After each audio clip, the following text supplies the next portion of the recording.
बड़ी खबर आपको देने जा रहे हैं इस वक्त की बड़ी खबर यह है कि डोनाल्ड ट्रंप ने एक बार फिर यू टर्न लिया है। एक बड़ी पसपाई का इशारा डोनाल्ड ट्रंप से मिला है और अब यह दुनिया कह रही है कि इस पूरे मामले में ईरान ने जो ताकत का मुजाहरा किया और जो स्ट्रैटेजी का मुजाहरा किया, ईरान का अपर हैंड रहा है, ईरान का पलड़ा भारी रहा है। दोस्तों, मैं हूं आपका मेजबान विशाल आजम। बड़ी खबर यह है कि एक बड़ी पसपाई में डोनाल्ड ट्रंप ईरान के खिलाफ जारहियत खत्म करने के ख्वाह हैं, बगैर आबनाए हुर्मुज खुलवाए हुए। जी हां, आप सुन रहे हैं बिल्कुल सही। डोनाल्ड ट्रंप की तरफ से यह बात सामने आई है कि I am ready to end the war even before or even without opening the whole or complete आबनाए हुर्मुज यानी स्ट्रेट ऑफ हुर्मुज। यह एक बड़ी बात है। यानी जो स्ट्रेट ऑफ हुर्मुज है, जिस पर ईरान ने कब्जा जमा लिया है, जिस पर ईरान का कहना है कि यह हमारे क्षेत्र का है, इसलिए हमारा इस पर कंट्रोल होगा। और इस आबनाए हुर्मुज यानी स्ट्रेट ऑफ हुर्मुज की वजह कर ही पूरी दुनिया के अलग अलग मुल्कों पर इसका थोड़ा या ज्यादा प्रभाव पड़ा है। और इस हद तक प्रभाव पड़ा है कि जो कच्चे तेल की कीमत है उसमें काफी उछाल आ गया है। इतना उछाल आ गया है कि अमेरिका में भी तेल महंगा हो गया है। महंगा होने की वजह कर अमेरिका में भी लोग सड़कों पर आ गए हैं और बड़े पैमाने पर लोग सड़कों पर आकर के डोनाल्ड ट्रंप के ऊपर दबाव बना रहे हैं कि ईरान के खिलाफ वॉर को बंद किया जाए। कई सारे ऐसे फैक्टर्स हैं, लेकिन सबसे बड़ी बात इस वक्त यही है कि डोनाल्ड ट्रंप के हवाले से खबर सामने आ रही है कि आबनाए हुर्मुज को खुलवाए बगैर डोनाल्ड ट्रंप इस जंग से कदम पीछे हटाने को तैयार हैं। यह खबर द वॉल स्ट्रीट जर्नल के हवाले से सामने आई है। डोनाल्ड ट्रंप मुबैना तौर पर, जैसा कि उस रिपोर्ट पे बात सामने आई है, वॉल स्ट्रीट जर्नल, देखिए मैं आपको यह बता रहा हूं कि मैं किस हवाले से यह खबर आपको दे रहा हूं। द वॉल स्ट्रीट जर्नल पर यह खबर मौजूद है। उसके हवाले से खबर है कि अमेरिका की मुबैना तौर पर अमेरिका की ईरान के खिलाफ ये जो अनप्रोवोक्ड जारहियत है, जो अग्रेशन है या अटैक है, इसे खत्म करने के लिए डोनाल्ड ट्रंप तैयार हैं, बगैर इस अहम आबनाए हुर्मुज यानी स्ट्रेट ऑफ हुर्मुज को दोबारा खुलवाए, जिसे जो मुबस्सिरीन हैं, जो कमेंटेटर्स हैं, वो एक बड़ी पसपाई करार दे रहे हैं। और अगर ऐसा होता है तो आप समझ लीजिए कि ईरान का इस पूरे खित्ते में एक तरह से सिक्का जम जाएगा और जो सुपर पावर कहा जाने वाला देश है उसकी कलई खुल जाएगी। मैंने आपको फिर बताया कि वॉल स्ट्रीट जर्नल को शाया होने वाली एक रिपोर्ट के मुताबिक डोनाल्ड ट्रंप ने अपने मुआवनीन को बताया है कि वो इस जारहियत को, वो इस स्ट्राइक को या वो इस एग्रेशन को समेटने के लिए तैयार हैं, चाहे आबनाए हुर्मुज ज्यादातर बंद ही क्यों ना रहे, यानी स्ट्रेट ऑफ हुर्मुज। क्योंकि उन्होंने यह नतीजा अखज किया है कि इसे जबरदस्ती खुलवाने से जंग 4 से 6 हफ्तों के दौरानिये से आगे बढ़ सकती है। जाहिर है कि चूंकि ईरान इसके लिए पूरी तरह से तैयार है, ईरान की तैयारी बहुत जबरदस्त है, ईरान एक बहुत तगड़ी फाइट दे सकता है। और इसी का नतीजा यह है कि डोनाल्ड ट्रंप को यह लग रहा है कि यह फाइट लंबी खिंच सकती है। ईरान की शायद स्ट्रेटजी यह है कि ईरान चाहता है कि अमेरिका को इस जंग में लंबा घसीटा जाए, अमेरिका चाहता है कि जंग को कलील मुद्दती रखा जाए, और इसी वजह से डोनाल्ड ट्रंप पर दबाव बढ़ रहा है।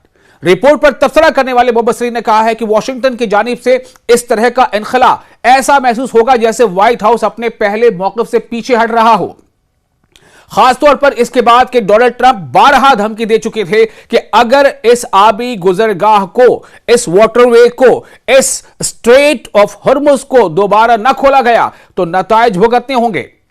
उन्होंने मजीद कहा कि चूंकि दुनिया की तकरीबन 20% 20% तेल की सप्लाई इसी स्ट्रेट ऑफ हॉर्मुज से होती है, इसी से होकर गुजरती है, इसलिए इसे दोबारा खुलवाए बगैर जंग खत्म करना फतेह की बजाय कुछ और ही लगता है।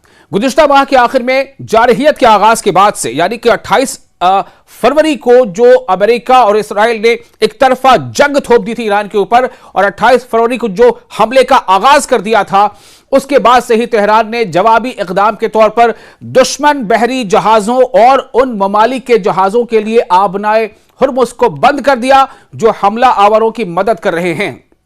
यानी एक तो जो सीधे सीधे दुश्मनी कर रहे हैं ईरान के नजरिए से, यानी अमेरिका और इस्राइल, और इसके अलावा वैसे भी मुल्क जो अमेरिका या इस्राइल का इस पूरे मामले में साथ दे रहे हैं, उनके जहाजों को भी यहां से गुजरने से ईरान ने रोक रखा है। और कुछ एक जहाज गुजरने की कोशिश जब की गई तो उसे हिट किया गया। तो जिसके बारे में वसी पैमाने पर रिपोर्ट किया गया है कि इसने कई मुखालिफ रियासतों पर शदीद दबाव डाल दिया है। ताहम दोस्त ममालिक को ईरानी हुक्काम के साथ करीबी राब्ते की शर्त पर गुजरने की इजाजत दी जा रही है। हिंदुस्तान के भी जो शिप्स है आबनाए हुर्मुज़ से गुजर रहे हैं, चाइना के भी गुजर रहे हैं, या जितने भी दोस्त ममालिक हैं ईरान के नजरिए से, वो तमाम शिप्स उनको कोई रोक टोक नहीं। लेकिन अमेरिका, इसराइल और इसके शराकतदार, इसके अलाइज, उनके लिए यहां से गुजरना, उनके शिप को गुजरना काफी मुश्किल है। आपको याद होगा कि डोनाल्ड ट्रंप ने एक बार पूरे नेटो कम्युनिटी से अपील की थी, नेटो के देशों से अपील की थी, चाइना से अपील की थी कि आप अपने नेवी भेजिए और हम सब मिलकर स्ट्रेट ऑफ हॉर्मुज़ को खाली कराएंगे।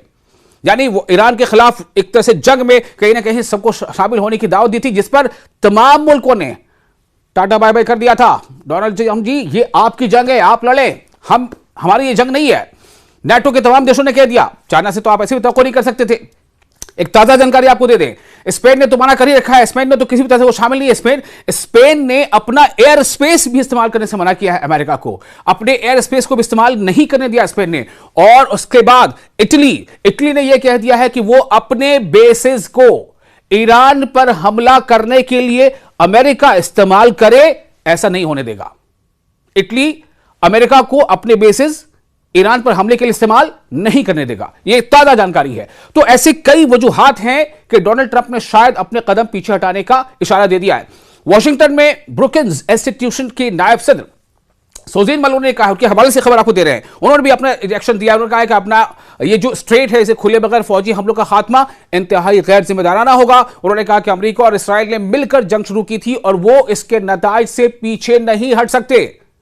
उन्होंने मजीद कहा कि तवानाई यानी एनर्जी की मंडियां बुनियादी तौर पर आलमी होती हैं और अमेरिका को इस माशी नुकसान से अलग रखने का कोई इम्कान नहीं जो पहले ही हो रहा है। और अगर आबनाए हुर्मुज़, अगर स्ट्रेट ऑफ हुर्मुज़ की बंदिश जारी रही तो कई गुना बढ़ जाएगा। दरअसल एक और अहम बात है, एक तरफ से खबर यह आ रही थी कि अमेरिका जो है ग्राउंड इन्वेजन करना चाहता है, हो सकता है प्लानिंग कर ही रहा हो, प्लानिंग तो हो रही है लेकिन उसका एग्जीक्यूशन होगा कि नहीं, इस पर सवाल है।